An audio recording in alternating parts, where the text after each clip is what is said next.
benga na bango na bango allo leo na bomi 10 yo bomi combien batambola na ba poison nazo banga ko ndeko sala na émission soki natangi kombo na yo moto kozana problème moto ya poison ya bengaka soka fandi bazo mela masanga allo oui mon frère oh FCC toujours oui toujours FCC ah Shadari président di yo bomi combien lelo oh ngala bomi 7 ah ngala bomi kaka 10 parce que babomaka na munduki yo to la nini tango zoka bako benga na bongo yo bomi combien poison et ça la magie c'est ça la kata machine wana machine zobeta twin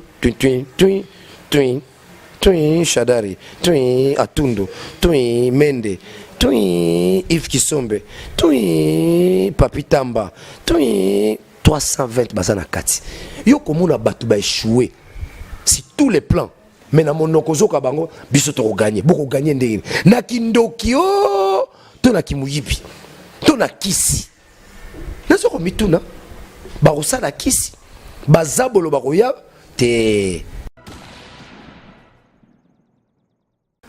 tala nanga ndega koma tamo zomona ya mbongo ko iba un escroc ya kosakana te mikolo na obenga ke escroc ba memanga na bazuzi to sambanga na parce que tango moto ko bengo escroc eza mabeti eza qualification malamu te okomeme pa bazuzi tala moto azobenga kanga escroc ata kosu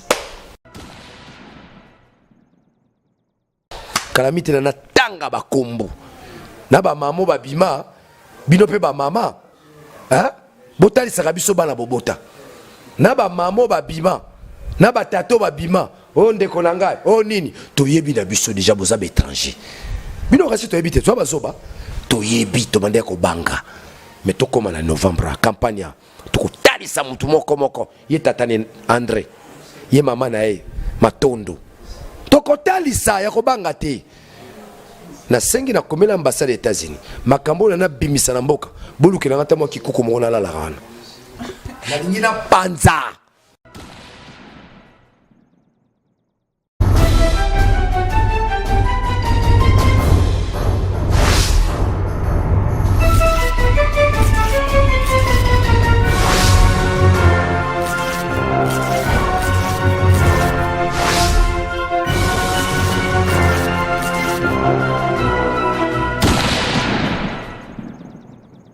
Bonjour et bienvenue sur notre site clébois.com. Je me trouve ici à Kinshasa pour interviewer aujourd'hui monsieur Daniel Safou. Daniel Safou, journaliste d'investigation, qui est basé à Kinshasa.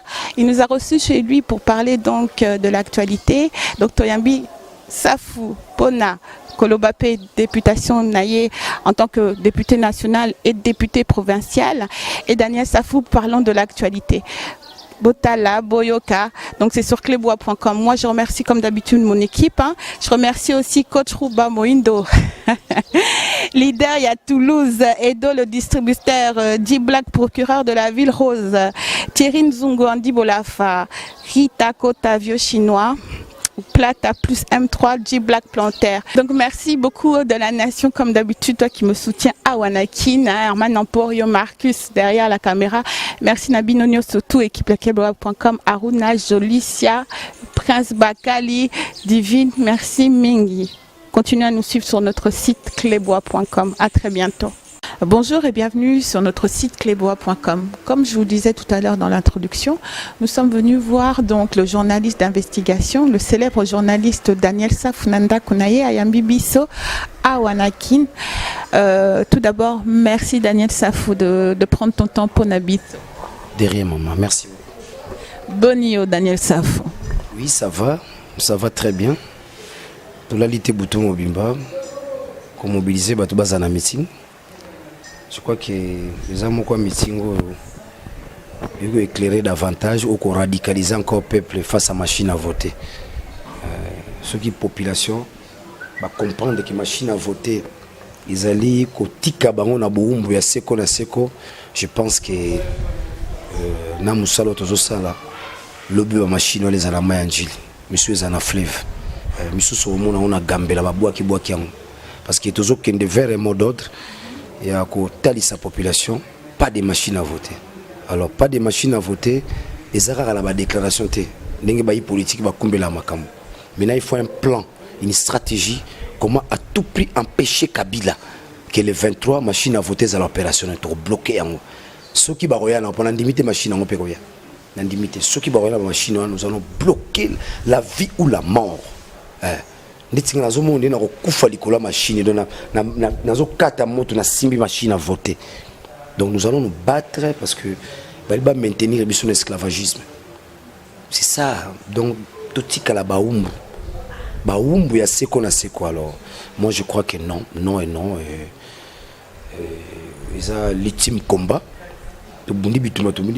Mais oyoyo ya lekoyo ezali etumba moko to ko tika yango te to kende na tina suka Kabila kende bango nyuso ba kende na bana na ba kende. Allez, nous puissions revoir un Congo qui fera beau vivre. Oyo mutunyo so kozelo ka kolia, mutunyo so kozesika kolala, mutunyo so to ko bénéficier na kitamboka. Na ndambu ba bengi na lokota français la justice distributive. Les Kolongwara keloko kitamboka na libenga Kabila, kitamboka na libenga mwasi nae, kitamboka na libenga bandeko nae. Zotali ozomona nde bakumbeli mboka obema benga na bango batundisaka mabumu baliaka les populations à souffrir. Alors la nouvelle stratégie aujourd'hui, comment faire tout longwana boumbu au baniba maintenir biso. Et ce qui toke na maponami le 23 le Congo s'en va la colonisation il y a 50 ans encore. Daniel Safou, Nobel Abisso, ceux qui machine à voter, donc égale machine à tricher. Le 23 décembre, élection et salamité. Mais quelle sera la solution pour le Congo? La solution c'est que Bengana Bango. To Bengana Kabila. S'il n'y a pas élection le 23, To Bengana maman.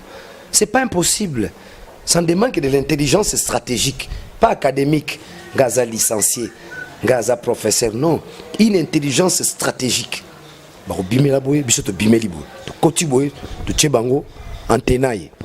C'est cette stratégie-là. On ne peut pas dévoiler la stratégie, mais moi je demande à tous les Congolais, partout où vous êtes, disséminés à travers le monde, élection le 23 et le 24, Bengani Kabila. Yako Bengana. Yako négocier pour tous les chasses du pouvoir, c'est tout. Le 23, ok. Machine à voter de Bolingi en côté. Tu voter comment? Maman eza pasi na mboka ye. Machine wana eza na mobeko likunzite. Machine wana ezali likanisi ya moto ye moko to bato. Eza na eloko esala bango pasi ya. Esala bango pasi. Bakainga mingi meloko wana un groupe d'individus. Soko lingo kisa bango pasi. AFDEL, PPRD, FCC, traité bango ka d'un groupe d'individus. C'est un groupe d'individus qui dirige le Congo. Le Congo n'est pas dirigé par les Congolais. Un groupe d'individus doublé des étrangers. Moi, je vais diriger le Congo. Un petit groupe d'individus. Hein? Tous ces petits messieurs-là. Mais doublé des étrangers. Le Congo est dirigé par les étrangers. Les habitants sont congolais. Tobombi ango. Tomoni. Faut que bimisa ango. Le Congo est dirigé par les étrangers.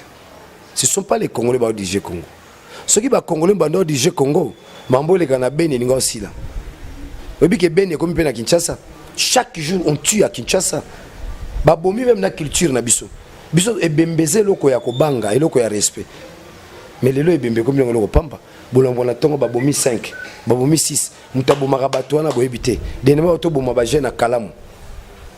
Pas les inconnus. Donc ce qui se passe à Beni, déjà na Kinshasa peut commis. Ah on a Kinshasa. Babomi mutu, enquête exaltée, famille Leli, Boké Bokundi. Na biso pe batwango. Tango tozo talisa bango to bunda, poto benga na dictature, bazo yokate. Tala makamto komina. Na ko betelo mo lisola muke. Kabila sali milulu na ye na Nations Unies. Awa na RTNC. Balekisa ki mobimba te. Bakangi ba technicien bazana ANR. Ya RTNC. Parce que les cas qui mobimba te. Pour les qui mobimba te. Kasi chaîne à télévision à bango te. Chaîne nationale bisone se comme à bango. Et si ko Kabila pesi discours na ye RTNC alaki sango ne loko na ngonga wana te ba pesi bango mbano ba kangi bango ba professionnel des médias baza na ner uto mercredi bakanga bango pona bango na bi bino bokumisa Kabila te la voix d'Isaïr bomo na makambo yango c'est-à-dire quoi nous avons l'obligation de combattre la dictature à Kabila pote moko na biso azwa kimia aza na bomoto toza suba tute ni amakutu na zamba za na kimia akotambola koyenga nenga lingi bongo biso batu toza suna kimia tokomi baumbu na mboka na biso moko ozomona donc oye koleka na ile koye esengeli bilombe batelema Daniel Safata lobi ata telemi mukeba ya telemi lobi Elezer atelemi toza banani esika bazwaka makanisi na bango biso tozalaka te nakoyebisa solo omoni bayo opposition soki basangani bazwa likanisi boni toki bongo kobimisa mboka na mikakata tozalaka te toza à part moni meeting zo salama na mobiliser makasi mais je suis pas dans la prise de décision bayi mukili bayi yango moni tobite tika toke na mapona mio lobi na mwa bwanya tozala ngona mayele tokoka bongo kobakisaka nesiko esengeli mboke kendo boso tozalaka te. Mais Daniel Safou, naïbi que en t'entendant parler, non, élection, ils avaient truqué et tout le reste. Mais tu as quand même déposé candidature Nayo en tant que pour la députation provinciale, la nationale P, pour la plateforme AMK. C'est bien ça? AMK, oui, Alliance des mouvements du Congo. Ozo bangate que oko échoué n'a pas tricherie parce que barolé qui sayote olé kate Daniel Safou. Oui, merci beaucoup. Ils ont abattu ceux qui battent telemi mukilipe telemi. Ils ont abattu bakomi bilembo pe bonsomi ya mboka, le symbole du combat. Daniel Safou a dit symbole ya combat. Omoni ngai bango mo ba ocha kombola. Ceux qui ba okena tricherie, combat Daniel Safou bango mo ba ocha na machine. Moto abengi ngalobi toki kozwa photo na ote na tuni yo nani onga za muta FCC okosana photo na ngani olingo bibango na bonganga to nini ote tozocha ba photo déjà na machine na bite ngala boyi makambo moto abengi ngai tala bolingo mboka tozana abengi ngai nakotanga kombo na ye moni abengi ngai bon moto ngo eza o babenga na ba ona bango allo Léona bomi 10. Yo bomi combien batambola na ba poison. Nazo banga ko ndeko sala no émission. Soki na tangi kombo na yo moto kozana problème. Moto ya poison. Ya bengaka soka fandi bazomela masanga. Allô? Oui, mon frère. Oh, FCC toujours. Oui, toujours FCC. Ah, Chadari président. Dis yo bomi combien lelo? Oh, ngala bomi 7. Ah, ngala bomi kaka 10. Parce que babu makana munduki yoto na nini tango zoka bako benga na kabongo yo bomi kombe poison mama mboke za la kaboy ye moto akobenga nga moto wana ti mukomususu na kotanga kombo na ye na ko batela yo biso to sito kufa na biso tika to kufa yo zelenge okoba lobi opanza sango na biso soki na tangi kombo na ye mama na ngai bakomi na mususu mikolo ba motia même ya mupepe omona atie na liboko ata bino bofandi kuna pa moitié la bino na verre ezata poison komeli bino wala soko komika ko kosola na mboko oyo kende au l'hôpital ise koti to koma ko tambola na bafuta njoyi na poche mafuta njoyi soko tamboli omeli mafuta njoyi ko tamboli mafuta njoyi koma biloko kolia yo koyoka bato bako bengana allo boni yo lelo bomi combien oh misato IDPS mi balé ensemble nani susu na bata Frank Diongo bazo éliminer biso chaque jour biso nzambe kaka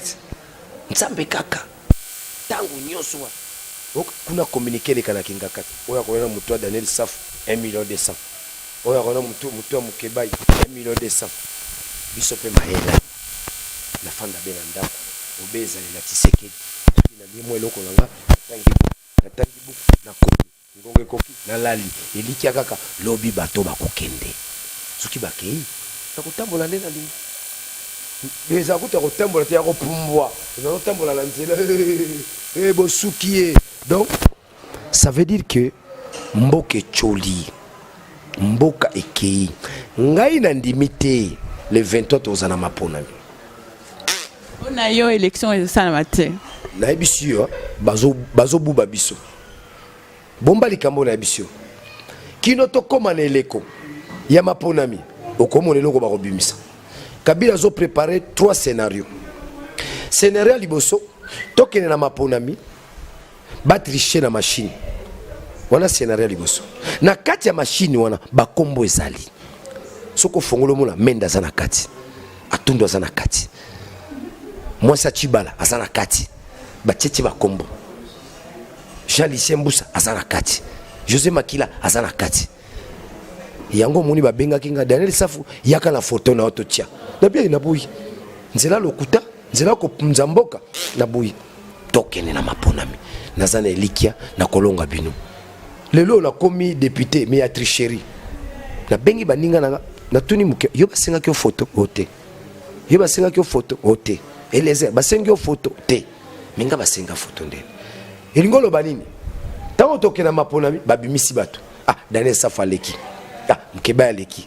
Pour la kotelisa mokilité ba yo opposition pe basani ni balekaki. Mais combo ezawana.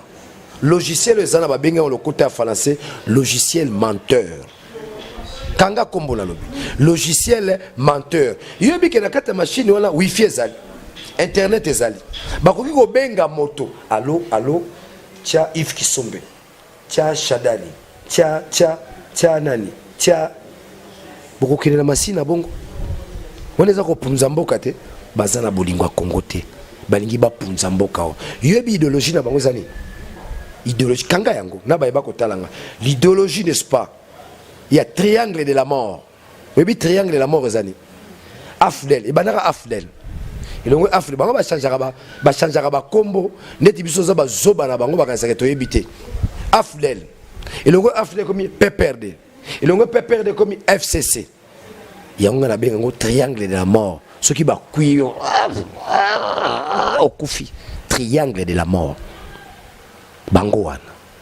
Sikoyo na likambo ya masinu e talisiete ceux qui toke na masinu wana bato na bango bakoleka bazana 320 députés au bazana kati sur les 500 si les 500 biso tozo kene maponami ya 180 députés maponami otokende bazu majorité biso nyos omoni opposition mobimba biso IDPS Félix ensemble Fayulu tozo kende kaka to bunda likambo ya 180 députés majorité ça a mis déjà et salama déjà ça la kata machine wana machine zobeta twin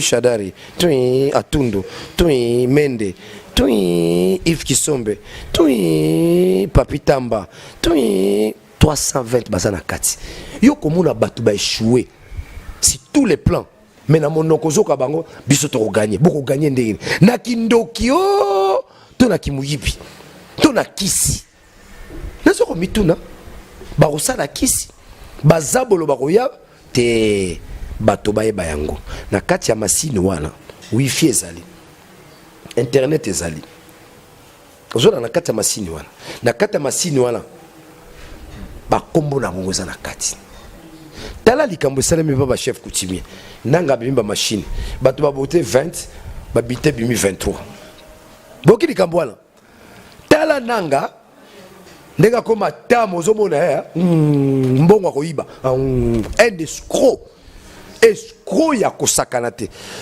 mikolo na obenga ke escroc ba memanga na bazuzi to samba ngala parce que tango moto ko bengo escroc eza mabeti eza qualification malamu te okomeme pa bazuzi tala moto azobenga kanga escroc ata kosukosu mikolo na zolo babinaka Congo za dirigeant ba étranger ata kosukosu kalamite na tanga ba kombo na ba mamo babima bino pe ba mama hein botali saka biso bana bobota na ba mamo babima na ba tato babima o ndeko na ngai o nini toyebi na biso déjà boza ba étranger bino kasi toyebi te toba zoba toyebi tomande ko banga mais tokoma na novembre campagne tokotalisa mutu moko ye tatane André ye mama na ye Matondo bakotalisa ya kobanga te na sengi na komela ambassade des États-Unis makambo na bimisa na mboka buluki na ngata mwa kikuku mona la wana na lingi na panza trop c'est trop na lingi na mikaba pona mboka mais vérité ebana Jean-François tatane nani hein André Kilenga tatane nani mama ne nani toko sala banquette mais banquette comme na suka zola nangai. La dernière fois, Mike Mukeba a Bimisaki parce que liste définitive, il y a un candidat présidentiel et Bimaki a été validé. Mike Mukeba a Bimisaki dans l'émission que non, il y en a un, Chani Azakanae américain. Mais je pense que Tozo Tala, mais ça ne change rien. Muni Chani wana. Chani Azali Batouye Kabila Bendi Bango pour ba justifier corruption. Chani président de la République bako talisate il y a 300 000 voix na Kasai, a 50 000 voix na Matadi. C'est une façon ya ko justifier corruption na bango, fraude na bango. Aza motote na bato ba yebi moi si naye moi si a Chani ya ko benganga tala na talisa bino moto alingo comme président de la République. Chani azo sa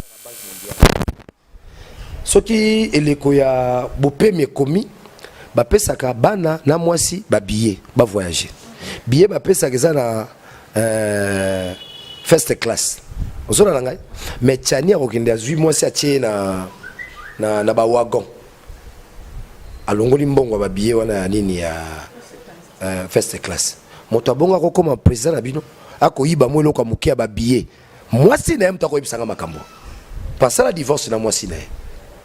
Moi ça zoloba moto wana Daniel aza américain batalisi passeport net ozanango passeport ya mwana nae américain mais bango balongoli baye bazali na identité douteuse double nationalité douteuse moni balongoli nalingi suko tanga kombonete mais le kombo eza makamba kotanga kaka na ndenge mabete balongoli Zakari Bababaso balongoli Bologna balongoli baike ya bato nanzela koloba ete bazali na nationalité douteuse bongo Chani botiki pour nani Chani aza américain batiki motote motowana kolanda François le barate moi je vais changer le Congo vous savez il faut relancer l'économie motote wana moto mbongo moi sina bana ba futio na suka sanza bana bakende kopema yo kwa mbongo wana ukati ndambo ozui moi sotie na fula yo moko zano lati ba veste oh, je vais au Congo nous sommes en pleine vacances wana moto wana lelo alingo koma président Chani wana ko yiba biso ba uranium te wana soki moto akoyiba mwa ndambo mpata o mosale pesi mwasi na bana nae basomba billet ba voyager ya ko sombela bango billet ya kuna na sima ye moko afandi wana za moto te bato bako kabona bazo ko divorcer na basi na bango wana bata malongana yo ebi ko fanda na libota te bongo mboka ndeko yeba ko fanda talisi mokili soki ya solo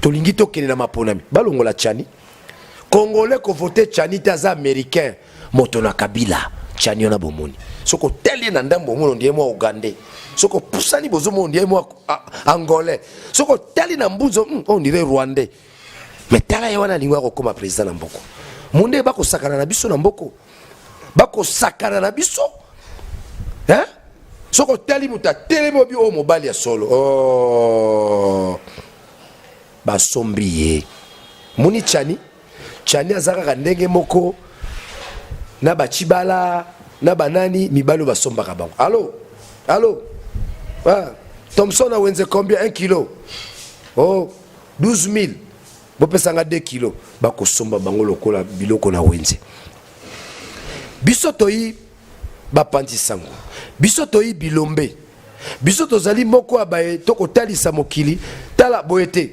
kuna kokwea na frontière keba kuna Lorenzo totalisi na mokili te Chani wana botalisa te boza bilombe nakanisa kozwa 0,1% akozwe sika moko te pona nini azali moto na lokuta bazo utiliser pona nuire biso aza américain justification ezate omoni pouvoir bazosala makambo soki eza intérêt na bango batiki candidat donc bachani wana ye kutu namoni kutu na makambo ya candidat ini candidat commun.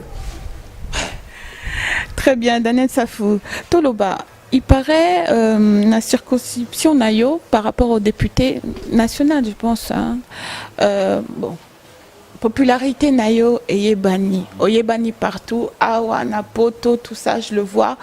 Toyepa Nayo, Batubazo, Sepela Nayo et tout ça, ça, il n'y a rien à dire. Mais il paraît aux la concurrente Moko, il y a Moko Aza artiste, Nambo Kanabiso, Azape, il paraît concurrent Nayo, vrai ou faux? Ah, concurrente. Mona Mwamba, Nazana concurrente. Non, beta bangonyoso. Nazana concurrente. Nazana nzemo na zwembela bango. Ezali kamba mutu, ezali kamba mutu, ezali kamba mutu. C'est-à-dire nous allons aux élections pas des idées claires et distinctes. Nous allons au Parlement, peuple a voté biso pour les idées claires et distinctes. On est comme René Descartes, hein. Ozona nangai. Donc tozo kenete pesa ba mama puta.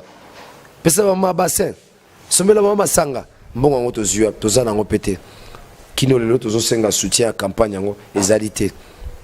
Mais lobby, pardon. Donc kuna nazana concurrente. Mone ebele ba ki ko sala balingi bakota na kati ya parlement wana eza bato ba utiliser bango basa bato na limite muta FCC ko ganinga na maponami ki di muta FCC eza moto alati longa Kabila so ko tali pe bango moko bakomi ko tikaka ba mandefu omona jeune atiki mandefu tala niveau flatterie po Kabila mona o balinga ngai ha bato nanga bango yo batiki mandefu mona elenge mususu mo longi kitoko metanga tiki mandefu akomi leti zabolo ozolanda nazana concurrent kunate. Oh musicien congolais sani na mboko. Musicien congolais nino le loro za na prétention ayeba voter na no campagne bandité to buka bango. Tozo seka bango ba débat. Bakolongwa ka yaka to sala débat. Mususu ko yokaye o makanisi penda moto ko kamba mboka lobi te. Nazana concurrent na mo amba. Le champion de Moamba, c'est Daniel Safou. Le champion de Matete, c'est Daniel Safou. Pebele bazana kuna, bisu babota mina kisasade. Boko bamboka na bino botiki ya mopwani. Bamboko abino, Kananga, Bujimayi, Kalemi, Kolwezi, Mweneditu. Botiki bamboka na bino pwani. Boyeka kepa na biso. Biso za bateke umbu. Bakolo mabele. Yoko ganyenge ebandaboni. So obota mwana bandundu. Atabo sali ba 6 awa. Zonga bandundu. Kende ko postile kuna so uzamona kikwiti kende kikwiti ngala fana na banda na mona matete na ke matete na kenda nga matete pona bi mama zakuna bandeko bazakuna ba famille baninga to kolina bango je pourrais aussi méditer na bandal pona na banda ça fait des années na zabana mabotami ya mamnyos mais na boza na prétention na te na bila kende na sushi na ngai mutako gagner nga kuna zate tamuni ba élection ba on biso mdo gagner mo na koti na chambre na mibomi na mibomi oh ba Daniel Safou komi boma bongo ezate na ozela bino ka jour assemblée wala kufana bido plongeons no bo pona ki ba kufi ba nyos bo bande ba élection. Donc nous ne pouvons pas admettre l'injustice tina niveau wana bitumbo to bundi et comme tanga maponami bo tche ba komba bato msusu ba adversaire na so na talika na tela oyo neti kuna neti na moambana ezana mtu mswasa la demanda atikala ko lobate na parler yazalaka qui sont pour qui sont contre les abstentions atomboli likolo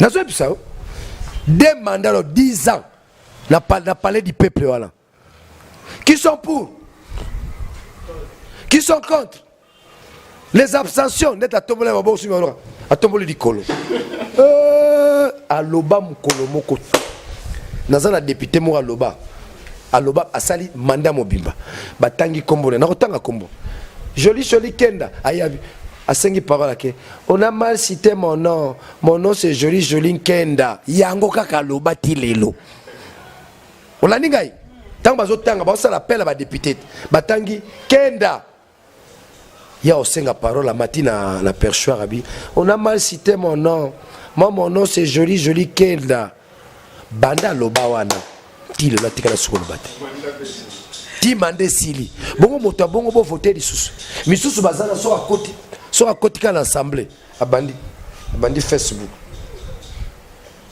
ando tinda ba message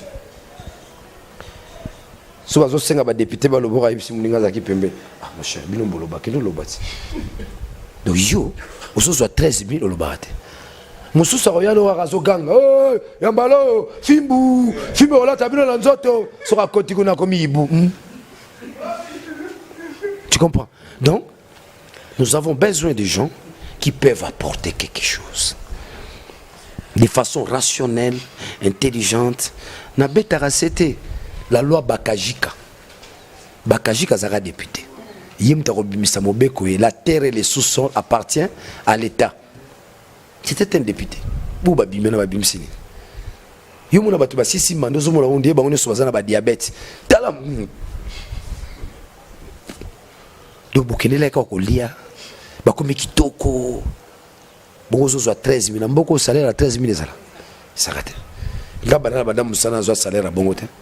Bozo la yango moni na députation na bandete biso stokei qui dit ça on a 3500. Pesa professeur 13 000. Pesa kingandi 13 000. Pesa fonctionnaire 10 000. Okomona ndenge batu bakotika politique na mboko.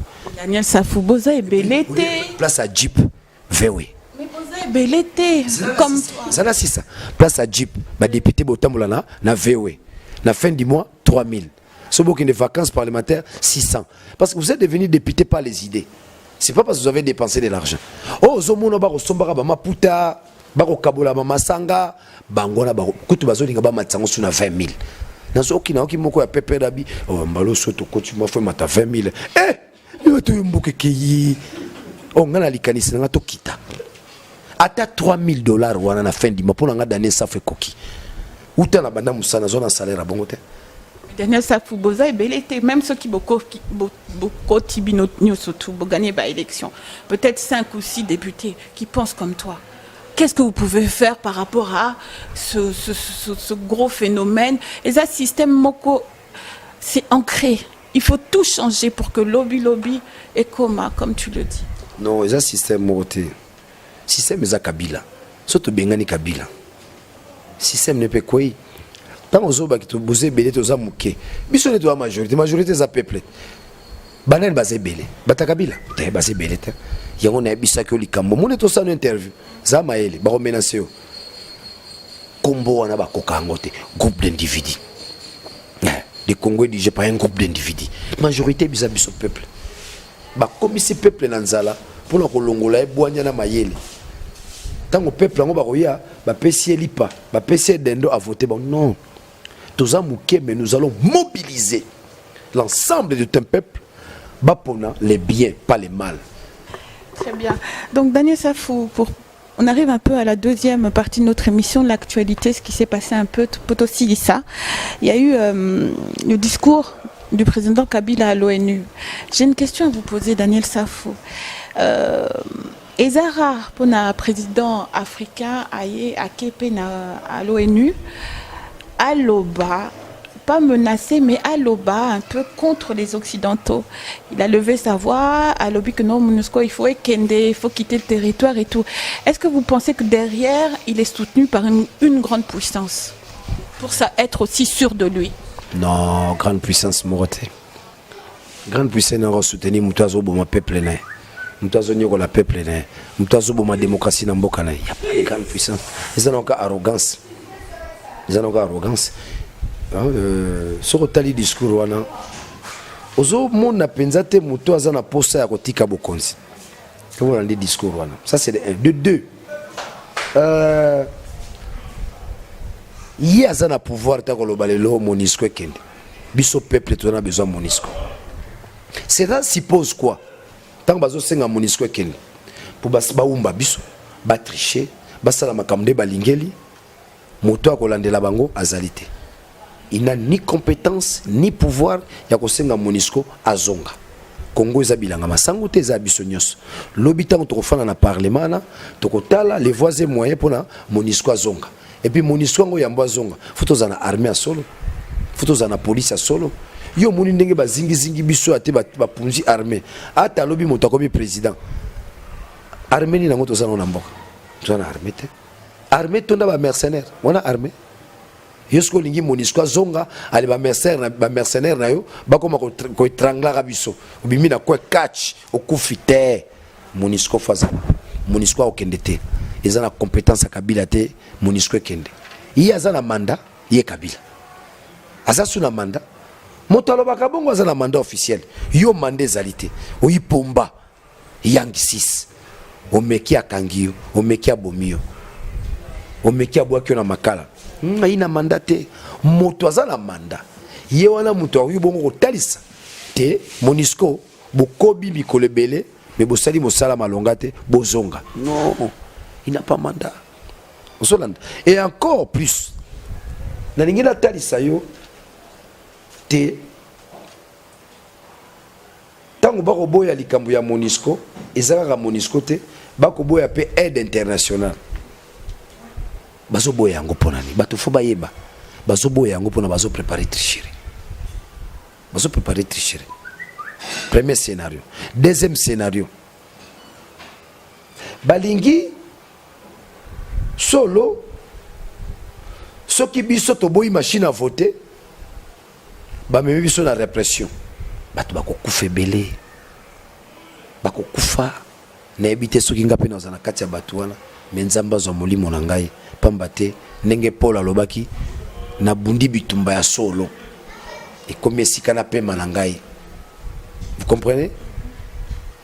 Bato bakokufa baike na sima répression ana ye kabila akosala état d'urgence, c'est-à-dire que bakoisi mibeko nyonso. Deuxième scénario. Troisième scénario, asomba bato boyelanga Daniel Safou, boyelanga Kingandi par la corruption, le débauchage, au babengi na lokota français, la transhumance politique. C'est ça la transhumance. Voilà les trois scénarios que Kabila prépare. Premier scénario, en titre de rappel, tricher avec la machine à voter. Là, il va obtenir la majorité parlementaire. Là, il va obtenir Chadari. C'est ok la machine Chadari dans un président. Comme on est allé. Logiciel menteur. Ce qu'on mettait twin, président, Chadari, Chadari, Chadari, Chadari. La machine, voilà. Deuxième scénario, tant que biso toboyi machine, régie machine, il y a tomboki, a sali répression. Na répression ana pouf, abimi état d'urgence. L'état d'urgence au sani. Bon moko tanda ko 17h20. Vous attendez ngonga ko sala meeting té marche té obo sangana boz nini. Troisième scénario, débauchage, la transhumance. Mingi ba congolais bazo zela ba corrompre bango. Va trahir les sous. Voilà les trois scénarios que Kabila prépare. Ce que biso opposition, tu dois préparer nini? Tu dois préparer l'autre. Vous avez une opposition oyo eza en perte de vitesse. Initiative pendezate. Mais lobby, justement, en parlant d'opposition, lobby, pour finir un peu avec notre émission, lobby Daniel Safou, opposition est un grand meeting. Au lobby nini. C'est une réussite totale. Hein? Mbemba mobilisé, Félix a mobilisé, Caméra mobilisé, Mouzito a mobilisé, Bissounos a mobilisé, Daniel Safa a mobilisé. C'est une réussite totale. C'est un grand meeting. C'est un méga meeting. Tous ceux qui sont au Kabango, Nino Babombeli Bissou, Bissou Toyo Kakaka Bango. Zolananga, ni Mbemba Roloba, ni Félix Roloba. Mais c'est un grand meeting parce que tout ça, il travaille mon macasse à mobilisation. Coup de chapeau à tous les jeunes de l'IDPS. Coup de chapeau parce que tracte Panzani na nenga kosakanate. Nabi travail wana beaucoup plus c'est la jeunesse IDPSienne. Coup de chapeau na ba jeune INC ya Kamere. Na travail basali butu na moni. Coup de chapeau na Igwe. Jean-Pierre Mbemba par sa mobilisation. Coup de chapeau na bandeko nanga Eliezer, Christelle Vwanga, Daniel Safou, pa mikolo na mo boka bandeko nanga moko. Tout ça là-bas, on le base à valider, toquer la campagne. Puis ça va tout me autant que combo tongo tu boutu même comme autant bengo fait merci, félicitations. Ah donc bino batina bino na mukili, batu balanda bino sima bino valider. Non, le leadership c'est construit, c'est créé. Lobby Daniel Safou na mboko il prendra les devants de l'opposition. Et là on se zana tanango. Au bazali bosso bakamba malamu, basala malamu. Ce qui va me mettre en andenge kaka loyenge to ko remplacer ka bango. Qu'il le veuille pas. Qu'il le veuille pas. Tout ça ba Kamere, ba Félix, ba Muzitu, ba Jean Pembemba, soki ba kambi biso malamu te. Lobi to ko remplacer ka bango. Ba ko lelaka ezalaka masolo nga zaka leader na eleko boya nga na salaka boya to ko remplacer ka bango. Mais le souci n'est pas de remplacer bango. Souci ezali bango au balobi na lokota français nos ténors de l'opposition babunde tumba to benga na Kabila. Oui, tikali ona to koyoka na biso le Congo eza munene. Bande ko bazana diaspora bokozonga. Mutu moko ta ko benga bino. Bokoyoka kaka lokito. Kuna 1 kilo à cuivre 7 millions. Kuna uranium. Kuna makembe wo mobota kutu na mabanga. Ça c'est un pays extraordinaire. Extraordinaire. Yango moninga tango nyoso. Na le la Tshisekedi na ngai. Soki tatana zaraki na oya sali 30 ans moto nyoso to akozala na nzela Tshisekedi akozwa bokonzi na mboko. Soko bimi na nzela no akozwa bokonzi te.